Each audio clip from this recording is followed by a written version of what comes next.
This is the Zone Football League. Welcome back to another episode of the Zone In podcast. We'll start this one a little differently with just making note of the passing of CT Chris Turner. Big part of obviously Bar TV, the Zone Football League, the Zone In podcast, co-host, commentator, but outside of football as well, a father, a husband, an overall great guy. Cam, you did mention it at the games on the weekend, as it did happen quite suddenly at the back end of last week. But yeah, very sad times for the whole footballing community, but also our sincerest condolences to his family as well. Yeah, it was genuinely such a shock hearing that on the day of the match of the rounds. And I do want to say thanks to the teams that played in the match of the rounds, being so willing and putting forward doing minute silence, and in particular Northumberland as well with the black armbands. It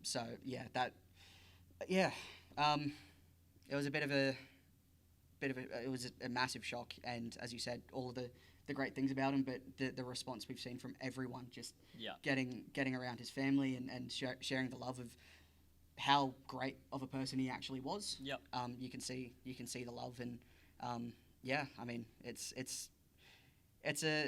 a tough one, and I'm sure it'll sting for everyone for a really, really long time.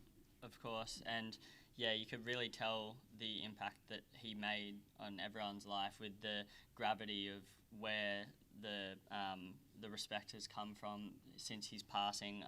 Around the grounds, I saw lots of games doing minute silence, black armbands, even all the way up to the Jets wearing the black armband, and Milligan giving his condolences as well after the match. So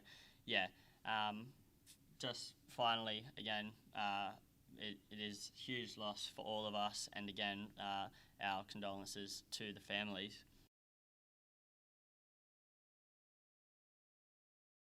This week's match of the round saw us go to, well, I say us, you, head out to Foster, your fostered favourite team, it seems. Did you end up wearing any of your supporters pack?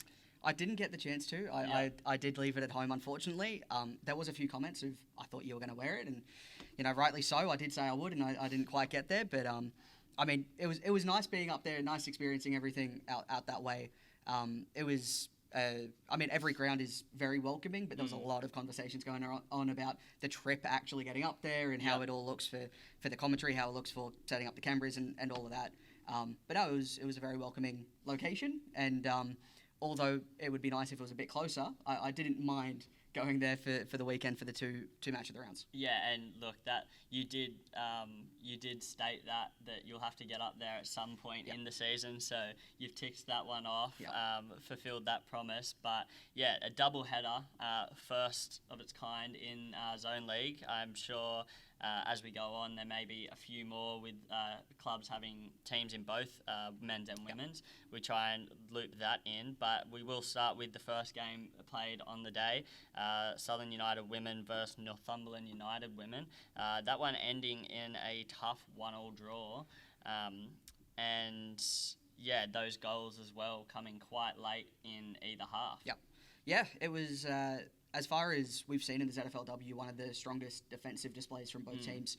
And, we usually mention it towards the later stages of it, but I will mention centre-back for Northumberland was named the Harry Schnitzel Player of the Match. I think that was probably a pick from either team that could have been any of the centre-backs, any of the backline, really, that could have been picked up for that. But the defence was very good. It was firm from both teams, as you said, late in either half, getting the goal, potentially just... as the half wears on, sort of tired legs or a little bit of a lapse in concentration.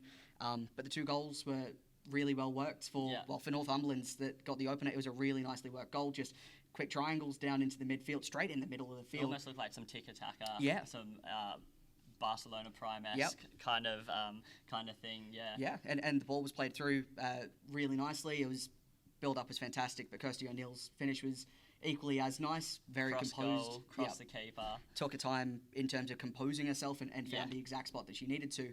And that kind of felt maybe on the balance of the game that it could have been a tied game going into the break. It wasn't, of course, with that goal. But it was an interesting game watching that because it didn't feel as though Northumberland were overly confident at that point in terms of how many chances they'd given away throughout the half. The defense had looked good, but the chances they were giving away, same as Southern, I don't think they were too happy with the chances they were giving away, but probably happy with the way that they'd hold out for the most part in that first half. Yeah, and obviously Crabs going into the half 1-0, but with the game finishing 1-1, was it quite back and forward, or was, from your perspective, was there a standout at all in either half? To be honest with you, I think it sort of flowed back and forth over the entire game with probably 10-minute spells, maybe closer to sort of 5-10 minute spells, just sort of going back and forth. I don't think a team felt as though they probably went on to deserve it. I did hear the coaches at the end of the game when they shook hands say that's probably fair. And I think that probably was the case. It was a very good opportunity for Scarlett Simpson, who scored the first goal, well, the only goal for Southern United, could have scored a second. And I have to say, her goal again, fantastic. Scored the winner against Greater Branxton. Very similar technique to the way that she scored the equaliser in this game. It was sort of one of those just whipped across and had a bit of time to really think about the volley. Hit it nicely over the top of the keeper. Difficult to save, difficult to read. You'd have to think she almost knows where the crossbar is. Yeah. And then it's just under. Yeah, well, from that range, certainly. Goals, Exactly. It almost felt deja vu seeing it happen again, just not quite seeing it happen quite as late. I think it was the 93rd minute winner for that one. Of course, in this case, it was, I think, 85th minute winner, equaliser. Did have an opportunity to go on to win it. There was a penalty that was probably fair enough, I would say, I think, to be given. And Scarlett Simpson, who's in very good form, as I've said, the winner last week and the goal in this game, stepped up, didn't quite get it right. Looked a little tired legs, bit of fatigue, being that late in the game. Never the ideal time to take a penalty. No, and to be honest with you, in my mind at that point in time, I'd gone, if she scores this, I feel as though she has to get the Harry Stensel voucher. Last week she did score 2, didn't get the voucher because Michaela Morgan also scored 2. And put in an effort with an injury which didn't allow her to play this game as well. So Southern missing an in-form goal scorer for this game. But at that point in time, I was thinking if Scarlett Simpson scored that goal, that's 2 goals. She gets a Harry Stensel voucher. That feels fair enough. Didn't get it. And as I said, the defense from both teams looked very good, but I think in particular, Holly Finley looked fantastic the entire game. Didn't really let anything by. Of course, the one goal, but it was kind of one of those wonder strike moments where you don't really hold defenders overly accountable. Maybe you could close the door a bit quicker, but overall, everything that came by, the defense held firm, and in particular, it was Finley that was seemingly the one that always coming across and getting the ball out of play. Yeah, and congratulations to Holly there. Sure, if she hasn't already, she will be reaping the benefits of that Harry Schnitzel Player of the Match voucher. Then we went straight into the men's match of the round. Southern United again hosting, but this time taking on Bulwarra Lawn. And another draw there. The fans probably not getting what they wanted at Foster Sports Complex on the weekend, but on the flip side, you may think, well, they saw 2 very tightly contested games. Yeah, well, I think Southern will probably feel hard done by the fact of that they went up 2 goals, and they sort of couldn't hold on from that point. Going into on the podcast and also going into the game, I'd mentioned that I thought Bulwarra struggled towards the end of their games to close out games. Absolutely not the case in this one. I think Brendan Dance had a bit of laughing at me for that one, even suggesting that because 2 goals to equalise later in the game. But it was, again, a very close game. Very different to what the women's game felt like. In the women's, it was more so back and forth every 5 to 10 minutes, whereas I feel like in the men's, it was probably the first half felt as though it was going Bulwarra's way. And then sort of 20, 30 minutes even in the second half felt as though Southern were probably on top. Goals showing that they were with 2 goals. And then the game flowed back the other way with Bulwarra really pushing later on. But in particular, Jem Beard with his first starting debut in the first grade. Yep. I think he was. I can't remember. They had two starting debutants, and it was an 18-year-old and a 16-year-old. I can't remember which one. I think he was the 18-year-old. Yep. I might be wrong on that. Either way, a first grade start Yeah. at either of those ages is something great, and then to go Goal on on and debut. score Yep. And score the opening goal as well. Yep. You could say opening goal first 10 minutes. Maybe it's like it's special, but it's just like there's still so much of a game to play. Yep. 10 minutes into the second half, though, game is being played. There's not much longer to be Yep. played. 30-ish minutes left. Yep. The young bloke would be thinking, I've done all right here. Yeah. And then for not long after then, Lachlan France to double the score with, I'd say, good run from the big man Whiteman Yep. Down the left side, but also just the whole play itself. It got switched from the far side at Yep. the back over to Whiteman, over to the goal, and a pretty nice finish from France. Yeah, sort of hit it kind of on the half volley as it slid across towards him. Has history in this fixture. Did score in 2024 against Bulwarra. So there was maybe that playing on the mind. I highly doubt it, but just thought I'd mention the history there. Do my research. I may as well mention it at some point. Yeah. But no, the move was fantastic. We haven't seen the goals from Rowan Whiteman this season so far, but I think just talking with everyone there, he has sort of made all of those plays for Southern to get the ball across and set teammates up. Okay, so more taking a talisman role maybe this year. Yeah, well, at least to this point, I Yep. think that sort of was mentioned on the commentary as well. And in this occasion, sends that ball across very nice move, as you said, sort of one side to the other, then back into the far side once more. Really just seemed like it put Bulwarra on their heels. Yep. As far as counterattacks go, you're obviously meant to be on your heels, but Yep. on your heels, switching views, it would have put a head on a swivel. Yeah, and at that point, scoring that goal, it felt as though they'd probably go on with it. I mean, Yep. there wasn't heaps of time left. There was still enough time to potentially see something come back, but there was a couple of opportunities after that point, I think, started going Southern's way, and then it didn't go their way anymore, and Bulwarra sort of found an extra spark, which I questioned if they could find that spark later in the game. They absolutely could.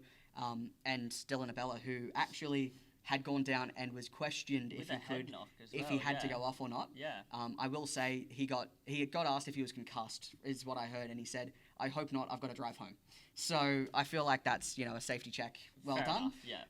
And he carried on, got to score that goal. At least It he was seemingly knew where he was, and it wasn't at home. yeah. I think, to be honest with you, the challenge was more of the fact it was also a challenge from his own teammate to point out. But I think it was more so just the whip getting to the ground and rather than anything else. But he carries on, and off a free kick, I think it was Callum Campbell that took the free kick, and it was relatively nicely hit, but it was a nice height for Ward and goal, although didn't do too well with it, spilt it out. And Right in front of Abella. And Abella just comes onto it and gets a great shot. And I mean, it was a great run, follow up. That's what you want from your players. Typically, you want that from your forwards. And, he's not necessarily playing forward all the time this season.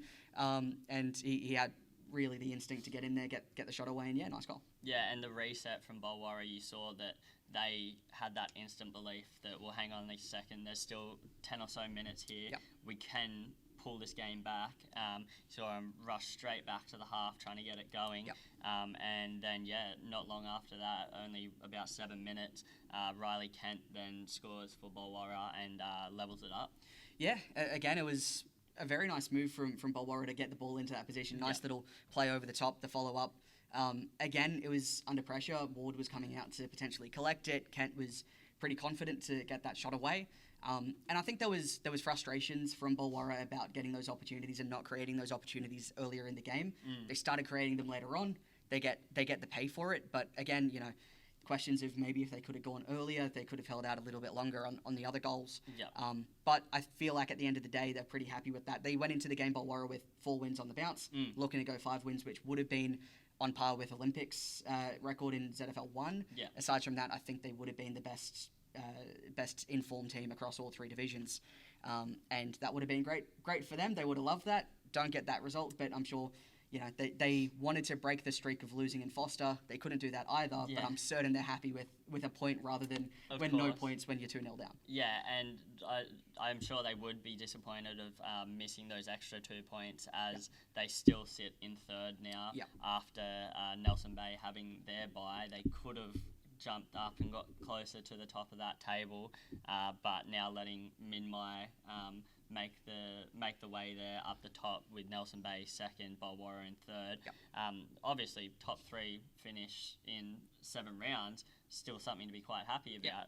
We still have so much football to be played, but yeah, it can sometimes come down to, in reflection, these kind of drop points that could have made that difference. Yeah, I mean, obviously, it's still in that stage that we've sort of mentioned, maybe the 10th or 11th round, you start going, okay, where's everyone actually sat on the ladder? But right now, Bulwarra, they'd feel the way that they sort of led into this season, they'd probably be in a better position. Southern as well, I think, probably feel as though they could have been in a better position by this stage of the competition. There was an opportunity to bounce up a couple of positions off a win in this one. Weren't able to do that, of course, but a draw against the team sitting third, they probably won't mind that. Potentially able to build some momentum off the back of it, although you would have liked to potentially build momentum of scoring the later of the 2 goals, or the later of the 2 equalising goals, rather than scoring the first 2 and dropping it. Obviously, it feels better to snatch those points rather than drop those points. But overall, I think both teams will be disappointed they don't come away with the 3 points in sort of different stages of their season, where Southern's looking to jump towards those finals placements, but Bulwarra looking to really put the pressure into first place. Not really a result that either team want, but you can see just how hard both teams were fighting to get the 3 points. Till the very end. Just as well, couldn't get there. Yeah, no, exactly. And before we do forget, the Jake Judson, the Harry Schnitzel player of the match for Southern United, talk to us about his game. Yeah, he was playing in the centre of defence for Southern, and of course you can see 2 goals. There's questions of if that's the right choice, if you are conceding twice, but he did have a pretty standout performance in the back line for Southern. When they looked good defensively, he was a big part of it, often winning the ball back and looking to find feet for someone else to move into the midfield. I actually quite like the midfield of Southern, the way that they set up with sort of 5 or 3, however you want to look at it. But it was often the time that Judson would win the ball back, play that ball into the midfield, and they could look to spring forward. It was there was plenty of players across the park that you probably could have looked at for the Harry Schnitzel voucher for this one. But I think with Judson, he did have a pretty good performance and looked pretty firm in the back line, did exactly what he needed to do, aside from the 2 goals. But I don't think either of the goals were necessarily something you can blame him for, with the free kick and follow up. And the other one, I think, was on the other side of his centre of defence with 3 in the back.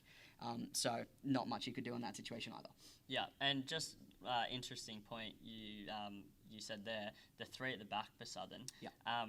Not really, and you'd probably come across it more than I do with the teams for the match of the round. Not many teams running 3 at the back at the moment, or not that I can think of off the top of my head. I think there's been a couple of teams this season that have, and in particular, I think maybe I might be misremembering this, but I think one of the previous ZFL 2 games also did. So maybe it's just the structure that they like in ZFL 2. I don't know. But no, I think it was an interesting look with the sort of 3-5-2 sort of thing. Of course, as I mentioned, it's whether or not you go 5-3-2 or 3-5-2, depending on how you look at it. But the width of the players looked good. The midfield looked pretty compact as well from Southern, and I can see why they go for that formation. It does seem to fit their players pretty well. Doesn't fit their players later on in this game in particular, but I think you could see that formation sort of working for them. And of course, with the 2 strikers for the majority of the game as well, with Ron Whiteman and Jem Beard, there was players there sort of with lots of experience, not so much experience, and I didn't mind that sort of that chance to have both on either end, to have the heaps of experience and not much experience on either side of the strike force. Yeah, interesting to see the different tactics of the different teams and everything that we do get on the cameras. So maybe something to keep an eye on as we keep going through the rest of the season, if things are noticeable or not, and maybe, as you say, each division might have their own preferred tactics. Yeah, I mean, we see a lot of the 4-3-3, we see a lot of the 4-4-2. It is nice to see some variation every once in a while. Of course, there's benefits for these teams to play whatever works for their squads. And I think the 4-4-2, the 4-3-3 kind of often looks like it works for the team. But I think in this particular case, it did look as though it fit the way that Southern played, and it fit the way that their team sort of lined up with the structure in terms of where everyone played. It felt like it was working. But yeah, interesting to see potentially other teams, what formations they go for. Probably it's not even that wild of a variation to what we expect at the highest of levels. But in terms of what we see in the ZFL, something kind of out of the ordinary. Yeah, different can be good. So be interesting going forward. Though, again, thanks to Southern United for bringing us up and bringing us in, letting Cam be there commentating the game.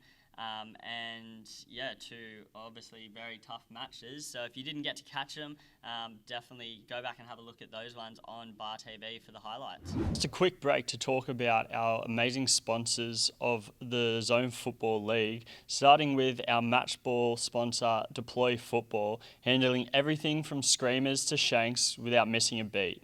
Built tough for the realities of local football, it's designed for durability, consistency and performance, no matter how hectic things get out there. Week in, week out, they keep the game flowing across the whole of Zone Football League.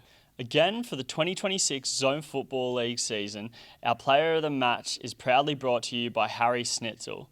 Earn it on the pitch, then celebrate it properly with a quality feed that hits the spot after full time. Because big performances deserve more than just bragging rights. They deserve a top-tier schnitty. You too can feel like a winner off the pitch when you head down to Harry's to try one of their famous schnitz. We'll look at some other notable results across the leagues from the weekend, Cam. We'll start with, we're talking about Zone League 2. Yep. We'll start with that one. Merewether Advance going down 5-1 to the Inform Minmai. Yep. This result specifically as Minmai now jumps into first. Yet to have a bye, I believe, for the season. So they'll be wanting, obviously, great to get the points while they're in a bit of form, yep. Especially with Nelson Bay sitting just behind them in second. And not to preview too much going forward, but Minmai does verse Nelson Bay in round 8. So that one really, you could say a 6-pointer. Yeah. Minmai have looked, from the one match we had on the match of the round, they looked very good against Bulwarra, who early in the season were somewhat the informed team. And of course, they get a result against Merewether Advance, who I think was sitting about 10th, if I'm correct on that. You kind of expect them to get that. I think I mentioned in the Bulwarra game that other results could be in their favour with Nelson Bay not playing. Yep. But I also did mention that in this case, Minmai probably feel as though they should be coming away with the 3 points. Yeah. At a very comprehensive win to jump them into first. Yeah, definitely. We then look at Zone League 1, Newcastle Olympic, another informed team, informed team, undefeated team, taking on Mayfield United Seniors. Again, having a bit of form at the moment, but seemingly coming up against the giant that is Olympic, who cannot be beaten at the moment. Yeah, well, Mayfield, off the back of their big win against Katara as well, felt as though maybe that could be bit of momentum pushing them towards them into the Olympic game. Olympic, though, up to the task. They have looked the par team of the whole competition. Every division have been, everyone's looking at Olympic with the form that they are in. And those two teams, Katara and Mayfield, now both losing to Olympic, the two teams that potentially we expect to be up there with the contenders. And Olympic dealing with it pretty early into the season. They obviously will have to play the return fixture. Yep. We'll see how that goes later in the season. But right now, Olympic just cannot seemingly be stopped. Yeah, no, definitely. And Olympic being only one of 3 teams still undefeated. One of the others being Cooks Hill Women's, which they got a 7-0 win over Newlampton this weekend. They're just continuing their dominance, as I don't think anyone would be thinking otherwise for. But yeah, another clinical display from them. 7 goals, clean sheet. Yep. They'd be walking away pretty happy with that, of course. Yeah, I feel like you go into any game with Cooks Hill and you go, well, they're certainly going to come away with the points. Yeah. But I was kind of intrigued to see how this one went, because University not getting a good result by what we expected from them against Cooks Hill, but Newlampton did have a close game to start the the start of the season against the Uni, so I thought maybe they'd be able to potentially do some damage. Not to be the case. It does obviously it doesn't make too much of a difference, but in my mind it does make me question just where Warners Bay now sits in the league, because they seemingly have gone the closest against Cooks Hill with that 4-2 game earlier in the season.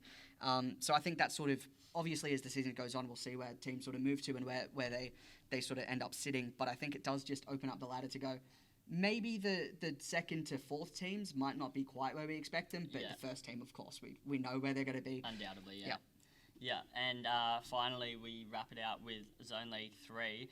Not really top of the ladder, not bottom of the ladder here, but smack bang in the middle there. Rutherford getting a 3-1 win over Curry. Unfortunately, Curry at the moment seeming to be in a slump. Going down to Southern Lakes last week, 6-3, and now a 3-1 defeat away at Rutherford. Not ideal for Curry, but Rutherford would be pretty happy here, just jumping into that 5th finals position now. Yeah, Curry don't feel as though they're really closing out the games, I'd imagine, as they'd like to. They seem to be scoring some goals, obviously only the one in this one, but they have been scoring goals. It's just not been getting across the line. But yeah, Rutherford jumping into a decent position.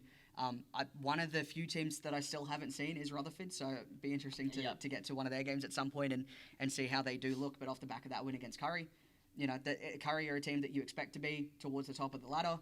So getting a result like that and maybe Curry not in the greatest of form right now does open the door for teams to jump into the finals placing and Rutherford doing that. Yeah, and you've got to imagine the goals shouldn't be a problem for Curry. No. They've still got Straka, Comerford up top, but maybe questions on what's happened with their defense this year. What's changed around there? Is it a communication thing? Is it a goalkeeper just not being able to do his job properly?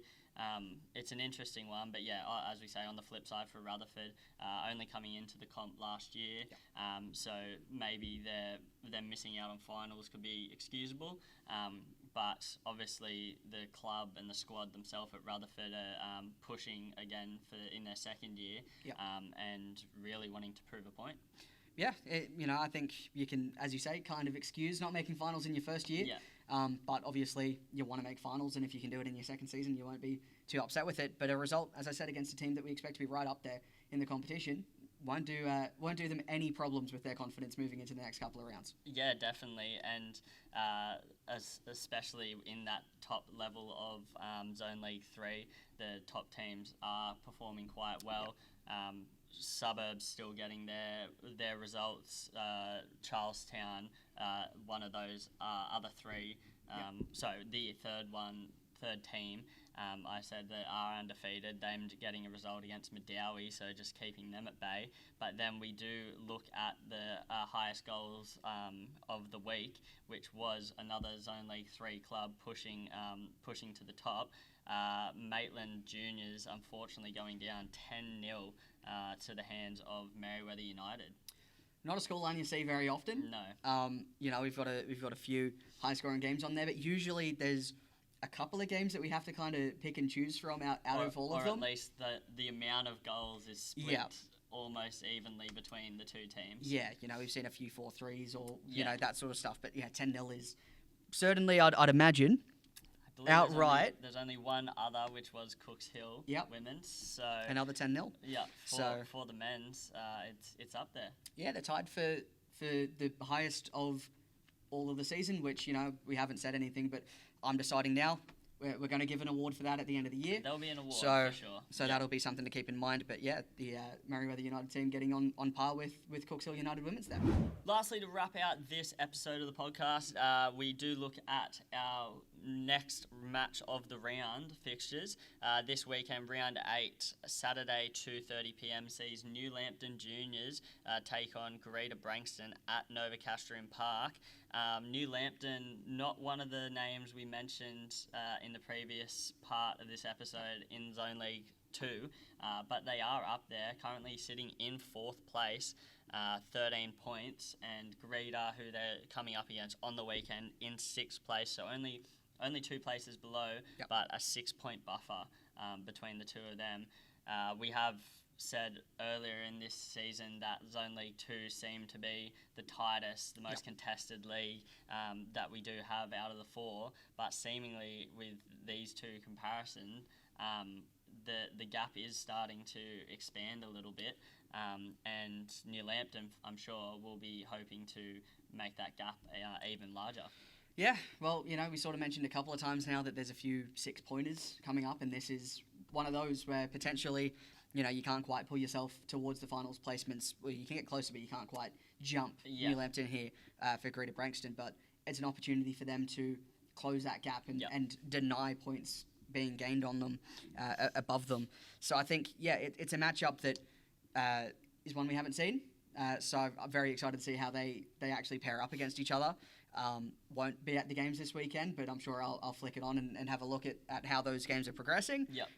But yeah, I mean, it is a chance to potentially play upset in just making sure that you keep that closer. And we're talking about how close ZFL 2 is. Here's an opportunity to keep it going. Yeah. You know, I don't typically have favourites for me personally, but what I do like is a close competition. Yeah. So I think in a match like this, you want the team that's trying to make their way just to keep that gap a bit tighter to get the result, and that's what I'm hoping for this weekend. Yeah, and as you mentioned as well, we don't have past results of these two teams to reflect on, as Greater Branxton were playing in the Zone League 3 last year, the premiers and grand final winners in that league. New Lambton, on the other end, they finished 11th, just scraping out of that relegation, though seemingly turned the whole thing around at the moment. Yeah, up in 4th. I don't, from memory, think we would have ever mentioned New Lambton in the top 4 last year, let alone finals contention even. So yeah, complete turnaround for New Lambton, and then also Greater being promoted, having that bit of a tougher battle. I'm sure they'll be pleased with being in that halfway point at the moment, that 6th place, but it's almost a case of when you're that close, you just want to keep driving. Yeah, I think if you get promoted, you're probably talking at the start of the season, obviously you want to be in finals, but at the same time, you're probably thinking somewhere in the middle of the table you're pretty happy with. You know, whether that's sort of 5th down to even 8th, you're sort of in that area, so maybe just scraping by into the finals placings. But they'll be pretty happy, I think, just based on the start of the season where they sit. And yeah, as you said as well, New Lambton, we didn't really mention them last season too many times. It's nice to see them performing now. And in this match, it's sort of two teams that maybe not overall the greatest form, sitting 4th or 6th in the ladder, but overall better seasons, improved seasons, where maybe, I say better seasons, obviously Greater Branxton had a great season last year, but going up and being promoted and now having an okay season in a division above where they were playing last time out, it does make it interesting to see how these two teams clash. And again, I think it's potentially telling just to see where these two teams actually sit, because results might go their way, but you know, in this case, New Lambton not actually confirming this is the case, but they might have had, in Greater's minds, easier fixtures than they've had to this point. So even there, an opportunity to close the gap, but also just go, we're still here and we have easier, whether or not that's true or not, I don't know, but potentially something to think about. Yeah, and I can imagine no matter where these two are sitting on the table, their previous fixtures and whatever like that, I'm sure both of these teams are really going to throw everything at this game, knowing that come the end of the 90 minutes, how important that final result will be for them going on further in the season. So again, Saturday 2:30, head down to Novocastrian Park. New Lambton does take on Greater Branxton in Zone League 2. The Zone League Women's match of the round, this one is Sunday 12:45. We head back to Ray Watt.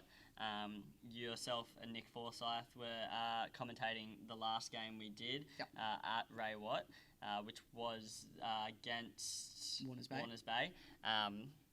A good game, that one, but this time University playing host to Southern United. Just how the scheduling has worked, Southern United 3rd week in a row on the cameras, but seemingly in form at the moment, so I see no reason why not people would not want to watch them. I mean, when you have 7 teams in the competition, it's hard to separate every single week who plays. But Southern United in pretty decent form at the moment, of course, with that win against Greater Branxton, and then the draw in the most recent one against Northumberland. They'll be feeling maybe their season has started to click. Sort of mentioned that their team had felt maybe things did need to click, and once they did, they could be fighting for these positions. And, we talk about the University being that second team. Maybe they're not quite as outright second. Of course, they results-wise have been and points-wise are, but in terms of looking at how these teams compete against Cooks Hill, it's maybe not as clear that they are by far the second best team in the competition. And, that sort of gives Southern a chance to maybe go on with something here and prove that they are worth being in towards the finals positions, and potentially show that the university isn't as unbeatable as potentially we thought at the start of the season. Of course, the results have typically gone the Uni's way, aside from their match against Cooks Hill. Yeah. But overall, I think it's an opportunity now where these teams have all sort of played everyone once before, to start making those changes, start seeing how you want your team to play against different oppositions, and potentially something you can take from Southern in terms of their previous result being a 4-0 loss to the university. Take that and go, that's not actually too bad of a result by the standards we've seen set from the Uni against other teams.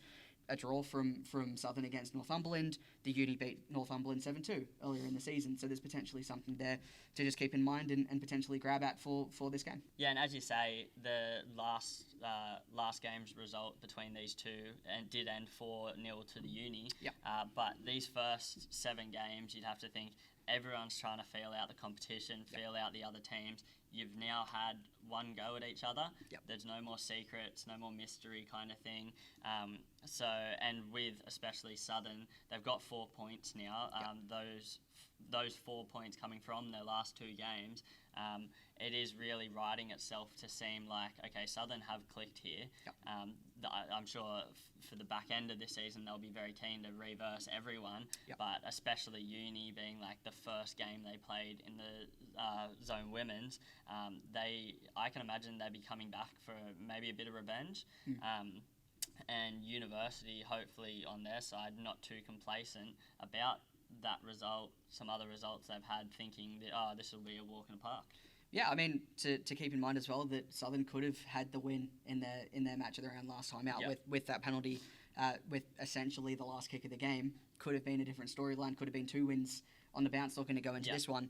But I think, there's a real chance to potentially do something here with the university, maybe not having as dominant of displays as we've seen right at the start of the season. Towards this point now, we haven't seen as many dominant wins from them. And for Southern, we've started to see those potential points, 4 points, but could have been 6.